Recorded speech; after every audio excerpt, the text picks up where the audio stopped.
Welcome to exploring the northern coast from the sea, uncovering the secrets of Huanggang Fishing Harbor and bonfire fishing. Today, we're taking you into the magical world of Taiwan's northern coast. The northern coast not only boasts a rich cultural heritage, but also offers many breathtaking sights waiting for you to explore. In addition to uncovering the secrets of Huanggang Fishing Harbor, we'll dive deep into the local tradition of bonfire fishing, allowing you to experience the unique charm of the northern coast more deeply. Let's embark on this unforgettable adventure together. To make sure you can keep up with the video's content, I prepared 4 multiple-choice questions and 1 open-ended question for you to answer throughout the video. But don't worry, because you can find all the answers in the video. At the end of the video, I've also carefully set 4 knowledge checkpoints to provide additional insights and help you delve deeper into the allure of the northern coast. Lastly, I prepared a brief post-video quiz to help you review all the knowledge you've gained today.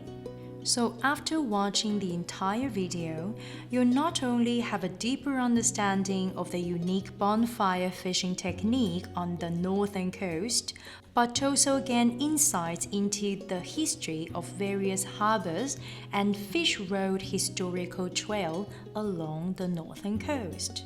Additionally, you'll learn relevant English vocabulary related to 7 common mineral resources. We hope that this content will come in handy when you introduce Taiwan to your foreign friends in the future, allowing them to experience the rich tapestry of Taiwanese culture through your vivid and heartfelt presentation. Isn't it exciting to hear about these learning outcomes? Let's kickstart this journey of cultural enrichment. In this course video, we're going to delve into Taiwan's Huanggang Fishing Harbor and the Fish Road Historical Trail, gaining a deeper understanding of this amazing place and its unique cultural background.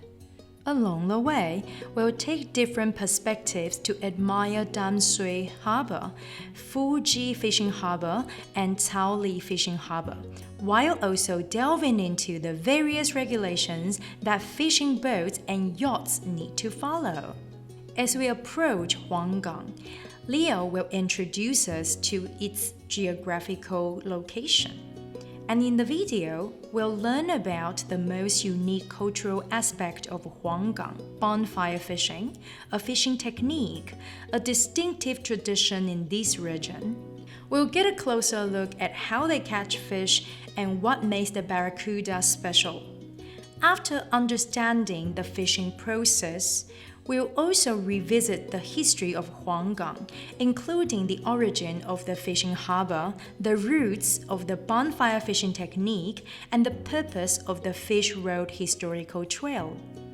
The content of this lesson is rich and colorful, and we can't wait to get started.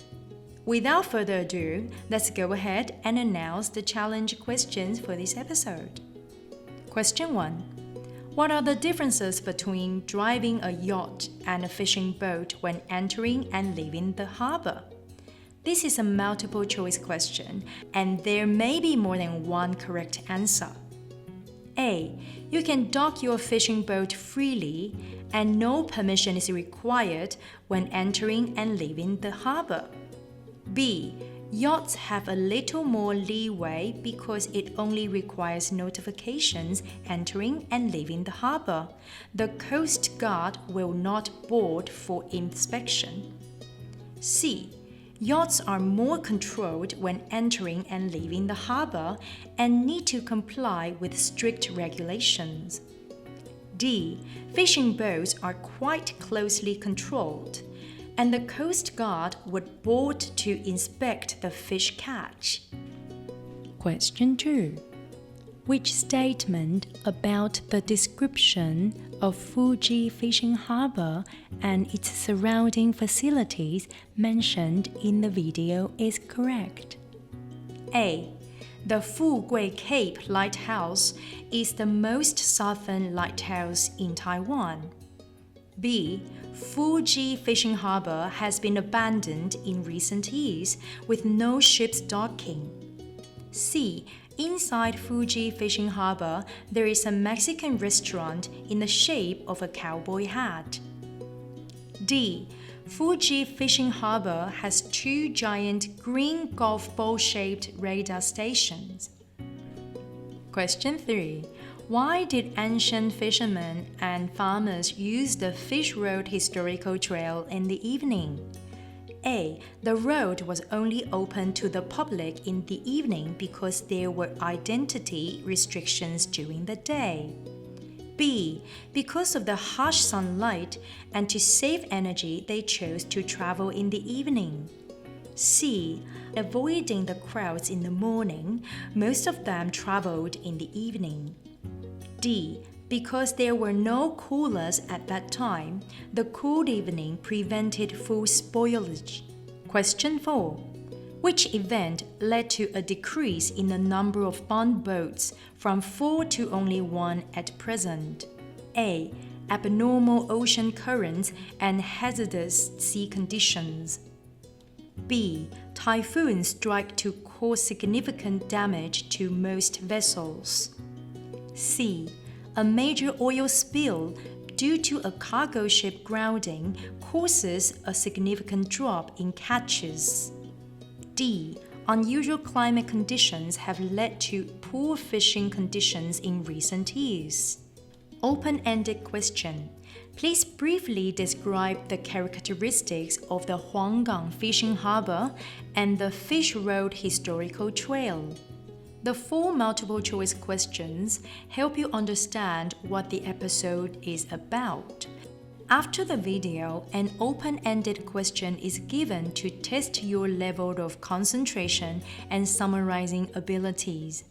This question is meant to check if you have a thorough understanding of the episode and if you can easily apply the content to everyday life.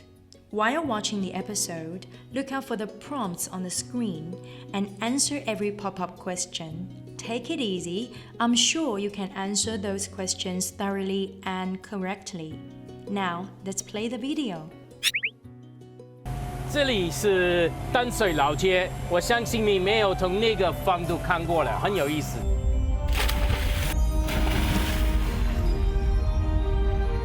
So refreshing.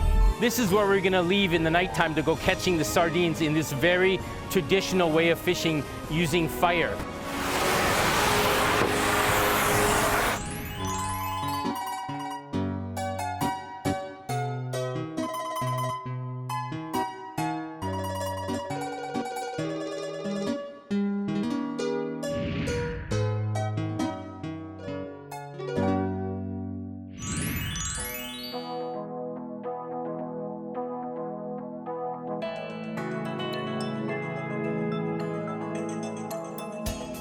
Today I'm going to take you to see something very special. It's called Bonfire or Bonfire fishing. It's not done much anymore. My fishing boat is in the south of Taiwan. I thought, how are we going to get there today? I thought I'm going to take my yacht. This is a very special place to me because this is where I get my yacht taken care of every year.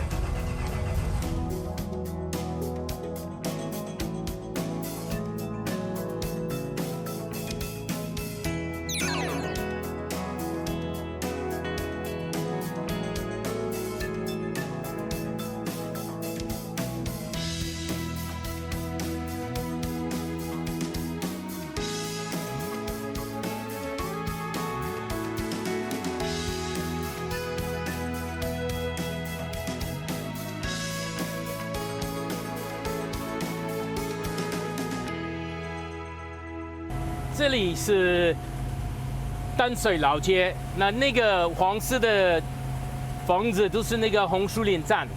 那我们会靠岸近一点，你可以看到淡水老街。我相信你没有从那个方度看过了，很有意思。等一下，我开慢一点。So this is Dansoi Old Street. You can see here, there's not too many people out today because I think it's too hot. But this is a view you probably don't get a chance to see very easily.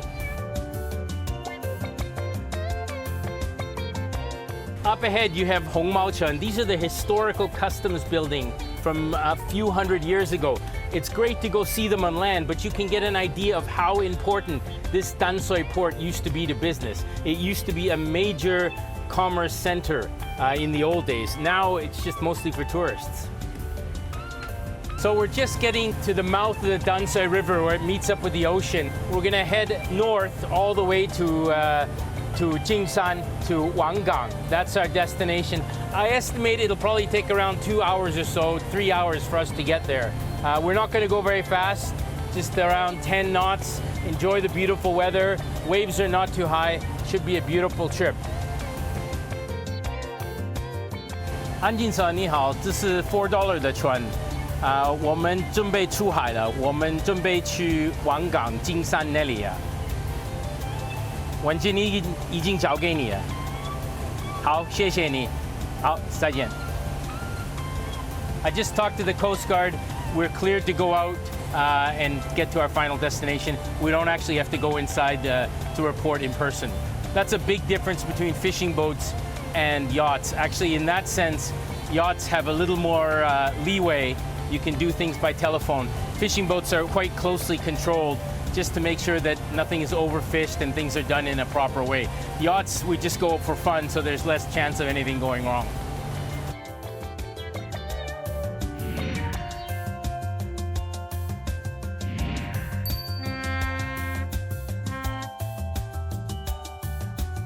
Have you heard the answer?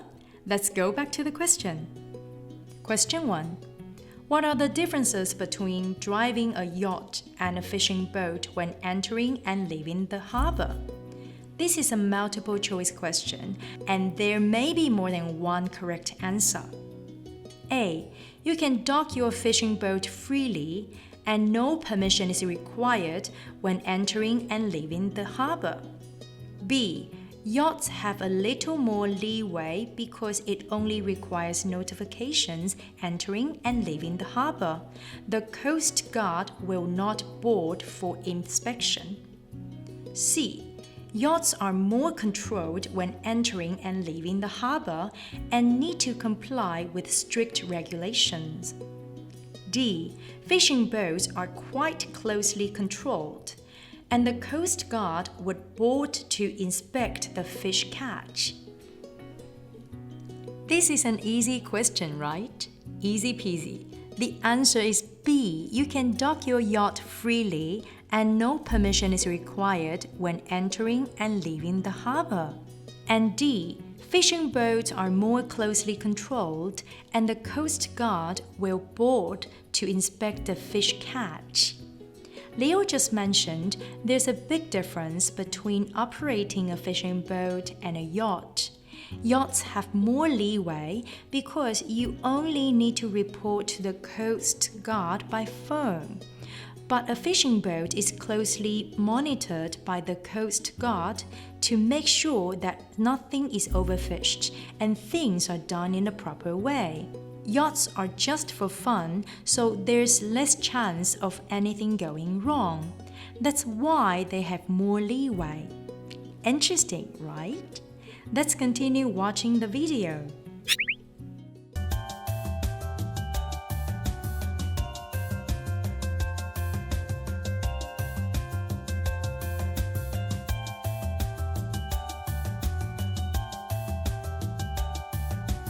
So we've made good time. We've already passed Sanzi and we're coming up to Baisawan here, and more importantly Fuji-Yugang, which we've talked about before. Fuji-Yugang is the harbor that has all those Mexican hat-shaped restaurants, and it's just ahead here. We're going to drive a little closer to remind you of what it looked like.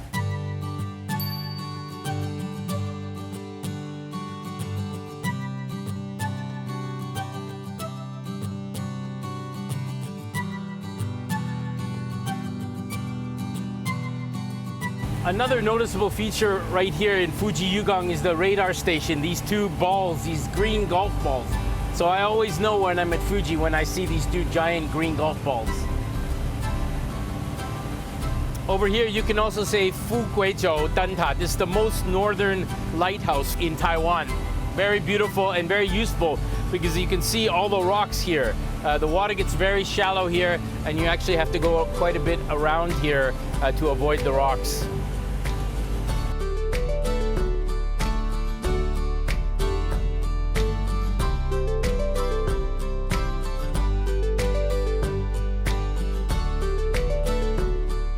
We're almost there, but I thought we'd have some fun. We're just outside of Huanggang, just a few kilometers away from Jingshan, from Huanggang. But I thought I'm gonna go for a swim first. Yeah.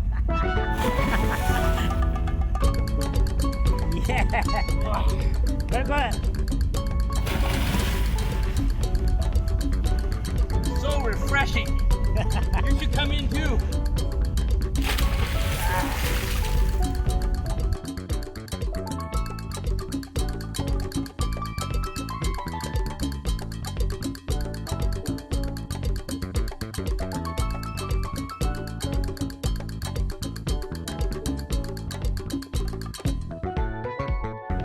That's the end of the coffee break. Back to work. Back to work. But it was amazing. So refreshing. Have you heard the answer? Let's go back to the question. Question 2. Which statement about the description of Fuji Fishing Harbor and its surrounding facilities mentioned in the video is correct? A. The Fugui Cape Lighthouse is the most southern lighthouse in Taiwan. B. Fuji Fishing Harbor has been abandoned in recent years with no ships docking. C. Inside Fuji Fishing Harbor, there is a Mexican restaurant in the shape of a cowboy hat. D. Fuji Fishing Harbor has 2 giant green golf ball-shaped radar stations. This question is actually quite easy to answer if you've been paying attention to the video. The correct answer is D. Fuji Fishing Harbor has 2 giant green golf ball-shaped radar stations. In the video, Leo provided a detailed introduction when passing by Fuji Fishing Harbor. I wonder if everyone watched the video carefully. Fugui Cape Lighthouse is the northernmost lighthouse in Taiwan, not the southernmost. Besides, Fuji Fishing Harbor is not abandoned. There are still many ships docked there. Additionally, the restaurant inside Fuji Harbor is shaped like a Mexican hat, not a cowboy hat. Got that? Let's continue with the video.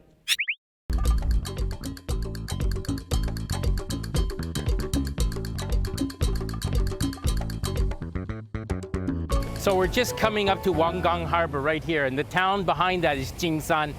This is where we're gonna leave in the nighttime to go catching the sardines in this very traditional way of fishing using fire. And we're lucky this year because the sardines haven't come out for 6 years, but this year they've really returned in force. So I'm hoping when we go out, we'll be able to show you a great example of how these fish are caught, because this is one of the last places you can see this. There are only very few people catching sardines in this method now.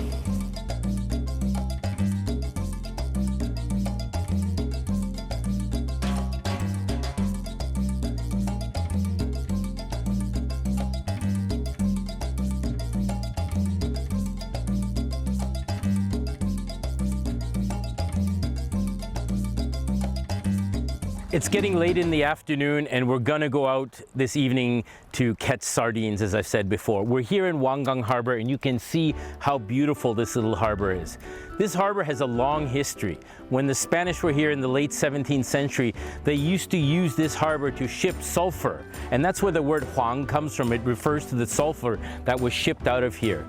This harbor also has a long fishing history, where the fishermen here, back in the Qing dynasty, took their harvest all the way to Shiling. And this road was called the鱼路古道. It's a long trail that goes over the mountains, and I've hiked it myself a few times. It's a beautiful trail that winds through the mountains, and that belies the historical significance of Huanggang. If you want to find out the history of Huanggang, there's one guy you definitely need to talk to. It's 郭清理。郭先生，哎，你好，你好，你好，你好，你好。你能不能介绍一下这里黄港的一些有历史有关的资料啊？黄港其实是金山应该算是最大的一个渔港，最有渔村的味道。世界仅存的蹦火船的母港就在黄港。那这边其实慢慢有一些建设啊，地方的共识大概就是往观光休闲的渔港发展。那很有名的鱼路古道，在文资会议设定的起点就在这个地方，是这里开始的。对，那我带你去鱼路古道起点，好，我们去看一下。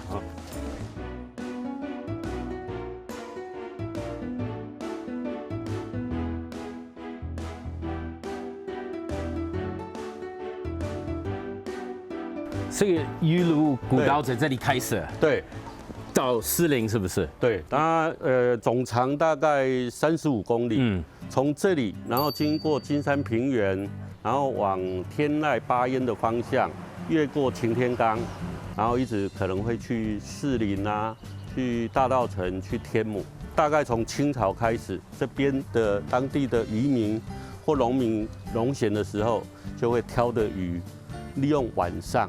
然后到士林、大稻埕去卖。为什么在晚上爬那个路啊？因为当时没有什么样的冷藏的设施，包括冰块，所以晚上比较凉，比较新鲜，比较新鲜。那晚上大概7、8点开始走，到了大概12点就大概到山猪湖了。然后在那边到休息一下。然后到清晨的时候就赶快去卖鱼，所以是去一天回来一天，几乎就是这样子，或者对，就是晚上出发卖完鱼，再从那边挑一些那边的物品回来这边卖。那当时的硫磺很多都是从阳明山带下来，是不是？对，所以呢，这边早期有叫磺站，放硫磺的客栈叫磺站。那我们今天去钓那个鱼，也是用那个活的方式。他们以前也是用硫磺来做，一般人都误会了。OK，其实跟硫磺一点关系都没有。对啊，从原住民时期，它事实上它是用竹制的火把。对，这个方式是从原住民来的，是不是？对。然后到日据时期，转变成用电土加水产生乙炔，现在叫蹦火。包括那些灯泡渔船，那个渔法其实都是从早期的火把渔业引进而来的。我们待会要去看的这个叫人际抄网，我们都带你去找那个火长 ，OK， 来试卡。好，那我们去看这边。好，OK。Have you heard the answer? Let's go back to the question. Question 3. Why did ancient fishermen and farmers use the Fish Road historical trail in the evening? A. The road was only open to the public in the evening because there were identity restrictions during the day. B. Because of the harsh sunlight and to save energy, they chose to travel in the evening. C. Avoiding the crowds in the morning, most of them traveled in the evening. D. Because there were no coolers at that time, the cool evening prevented food spoilage. This question is easy, right? The answer is D. Because there were no coolers at that time, the cool evening prevented food spoilage. In the video, Mr. Guo mentioned that there's a very important reason why fishermen and farmers chose to take the Fish Road historical trail in the evening. The main reason is that they needed to ensure that the food and goods they were about to sell stayed as fresh as possible during shipping. Refrigeration technology didn't exist at that time, so they had to rely on natural advantage to achieve this goal. Evening cool is ideal for shipping food. During the day, hot temperatures could cause food to spoil quickly, damaging its quality and value.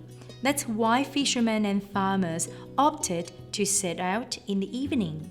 Do you have a clear understanding of the key point in this segment? Let's continue with the video. 这位就是我们户籍268号的伙长。那么年轻啊！你好，你好。怎么称呼你啊？我简世凯。简世凯，幸会。哇，你很年轻啊！谢谢。Such a young captain. This is the captain of the Bung boat that we're going to take us out tonight. I have rarely seen such a young fisherman, and it's great news to see that. It shows the tradition for this very old method of fishing is going to continue. 你怎么开始做这个工作？退伍之后我就回来，那时候大概25岁而已。为什么有感兴趣做这个？我一开始其实想说要存钱而已，然后先回来工作，因为我化学系毕业的。那个船是本来是你家里的？对，我爸从50岁。哦。对，这个是第2艘，那我们第1艘呢是我10岁的时候我爸买的。我听说只有4艘，全台湾现在只有4艘，是不是啊？对，之前啊。哦，那现在呢？现在是我们富杰268这一艘在作业了。哦，真的？对。哦，那很难得啊。在2016年的时候，在18王宫发生德强台北轮的油污事件。那这个事件呢，影响到整个沿近海的渔获。那最严重的是蹦火船。所以呢，当时有4艘。到当年开始一直减少到现在，目前仅剩户籍268号1艘出海捕。所以他们现在几乎是靠我们观光船来维持这样的生计。那我的希望你一辈子都是做，而且以后教你的孩子做，你也教我做，我可能可以考虑啊。好，可以考虑，可以试试看。对，你可以当第一个抓蹦火船的外国人。好，谢谢。Have you heard the answer? Let's go back to the question. Question 4. Which event led to a decrease in the number of bond boats from 4 to only 1 at present? A. Abnormal ocean currents and hazardous sea conditions. B. Typhoons strike to cause significant damage to most vessels. C. A major oil spill due to a cargo ship grounding causes a significant drop in catches. D. Unusual climate conditions have led to poor fishing conditions in recent years. This question isn't too difficult, right? The correct answer is C. A major oil spill due to a cargo ship grounding causes a significant drop in catches. As Mr. Guo explained in the video, in 2016, there was an oil pollution incident caused by the TS Taipei, which led to a significant reduction in the local fishery and caused an ecological disaster. The most affected were the bond boats. At that time, there were 4 bond boats, but since then, it has decreased to just 1 boat, the Fuji 268, the only one in operation. Apart from fishing, they now rely on fishing shows for living. Got the main point of this video segment? Let's continue with the video.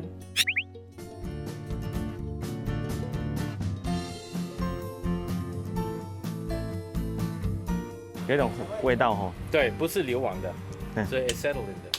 So we now got the secret of how this works. It's actually very simple, and that's why it's been used for 70 years. This is calcium carbide.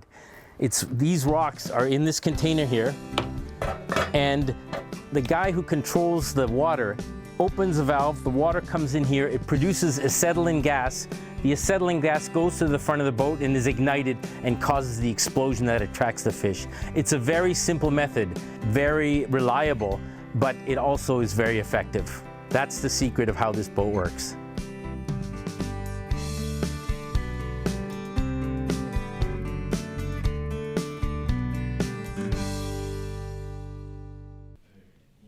Congratulations on watching the entire video and completing the 4 multiple choice questions.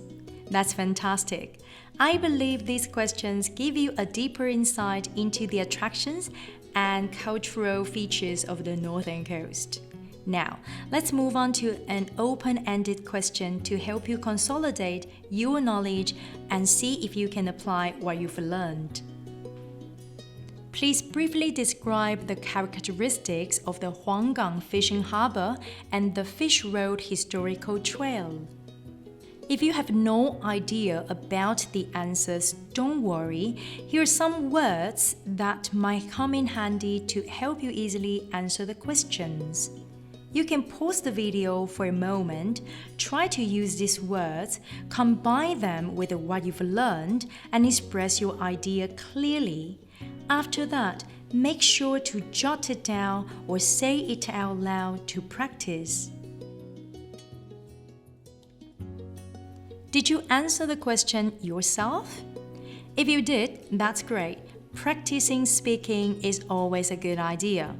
But if you haven't figured out how to respond just yet, no worries.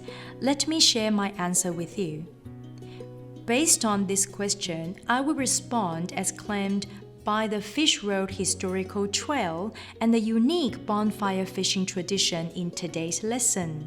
Huanggang Fishing Harbor blends the historical charm of the Fish Road Historical Trail with the traditional vitality of the bonfire fishing industry, presenting unique and diverse characteristics.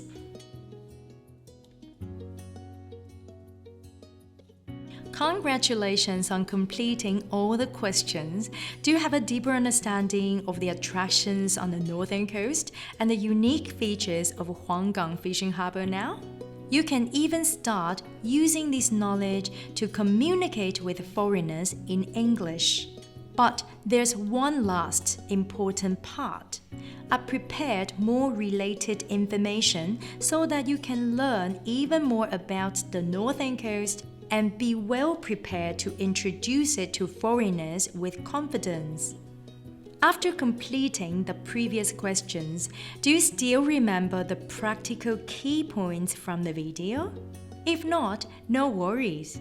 Now I've organized all the important information from the video into 4 mini lessons. I hope you all can work together to win a victory. Welcome to our first mini lesson. This class is called Different Roles of Harbors. Let's explore the functions of each port together.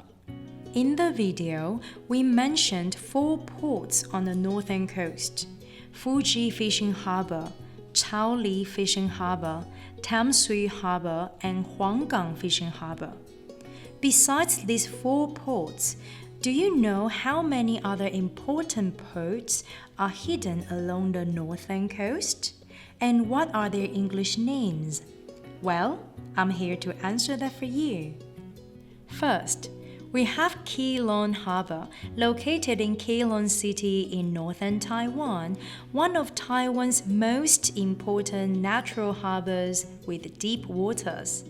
It primarily provides international cargo transport and passenger services, playing a crucial role in Taiwan's economy.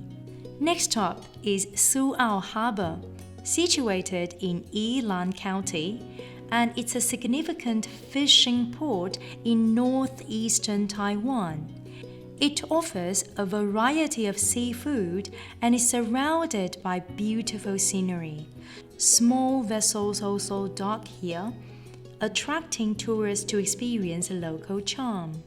Then there's Shimen Fishing Harbor, located in Shimen District, New Taipei City. It's an important fishing port on the northern coast, renowned for its fresh seafood dishes. Due to its proximity to the Taiwan Strait, it is rich in marine resources.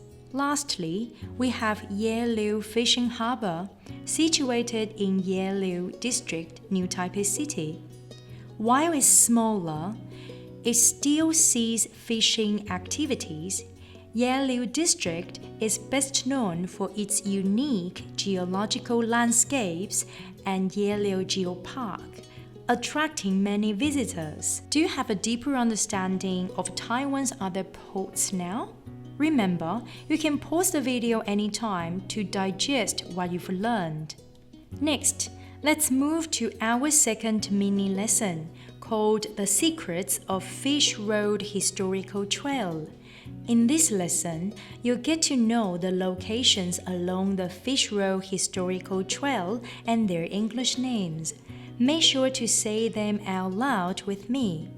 The Jingbaoli Trail, also known as the Fish Road Historical Trail, was a shortcut between Jinshan and Shilin in the past. It served as a passage for residents to ship fish, tea leaves, sulfur, and more. Although its economic significance has long faded, it remains a culturally rich leisure trail in the Yangmingshan area. Let me introduce you to several must-visit spots along the trail and their English names. The first spot is the Earth God Temple. The starting point of the Jingbaoli Trail is the Earth God Temple, a place to worship the Earth God and a point of departure. You can use Earth God Temple in a sentence like this. The Earth God Temple in our village is a place of worship and community gatherings. Next spot is the Stone House. Along the Jingbaoli Trail, you'll come across many well-preserved ancient stone houses that once served as local residences, representing the historical living remnants of the past. You can say, the stone house on the hill has been standing for generations, a testament to our ancestors' craftsmanship. Then we have the stone stove. On the way, you might notice some ancient stone stoves. These were used by local residents for cooking in the past and serve as witnesses to the local history. You can use stone stove in a sentence like this.